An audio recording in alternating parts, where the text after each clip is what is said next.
Welcome to ജോളിസ് കുലീന. ഇന്ന് ഞാൻ ശീമച്ചക്ക കൊണ്ടുള്ള ഒരു ചെറിയ വിഭവമാണ് ഉണ്ടാക്കാൻ പോകുന്നത്. ശീമച്ചക്ക ഇങ്ങനെ കട്ട് ചെയ്തിട്ടിട്ടുണ്ട്. ഒരു മീഡിയം ശീമച്ചക്കയാണ്. അപ്പോൾ അതിലേക്ക് നമുക്ക് വൈകുന്നേരം കുഞ്ഞുങ്ങൾക്കോ അല്ലെങ്കിൽ വീട്ടിലുള്ളവർക്കോ കഴിക്കാൻ വേണ്ടിയിട്ട് ഉണ്ടാക്കുന്ന ഒരു വിഭവമാണ്. അപ്പോൾ ഇതിലേക്ക് രണ്ടാമത്തെ തേങ്ങാപ്പാൽ,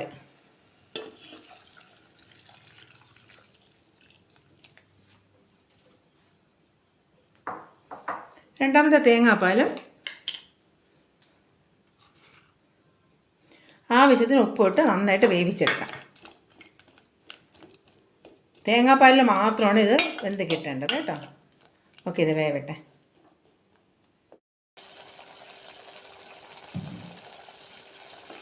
ഇപ്പോൾ ശീമച്ചക്ക നന്നായിട്ട് വെന്ത് കിട്ടിയിട്ടുണ്ട് കേട്ടോ. രണ്ടാം പാലിൽ ശീമച്ചക്ക നന്നായിട്ട് വെന്ത് കിട്ടിയിട്ടുണ്ട്.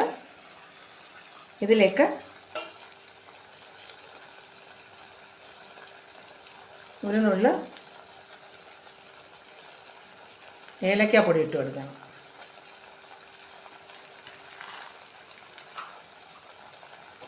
ഇതിലേക്ക് ഫസ്റ്റ് പാലാണ്, ആദ്യത്തെ പാലാണ്.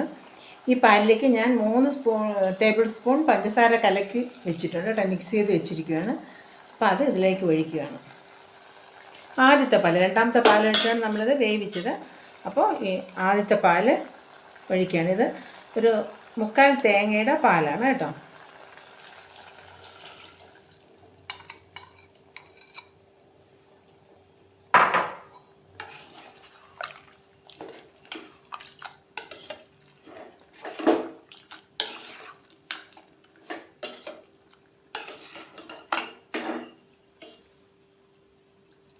കേട്ടോ, ആദ്യത്തെ പാലൊഴിച്ചു.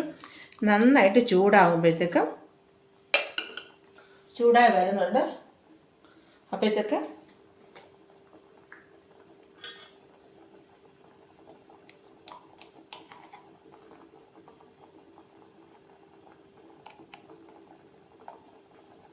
ഒരു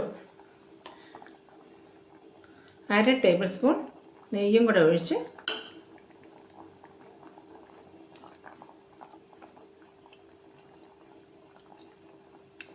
ഓഫ് ചെയ്യാം.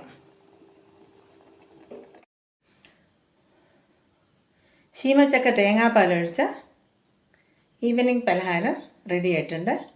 അപ്പോൾ ശീമച്ചക്ക കിട്ടുമ്പോൾ നിങ്ങൾ ഇതുപോലെ ചെയ്ത് നോക്കണം കേട്ടോ. ഓക്കെ.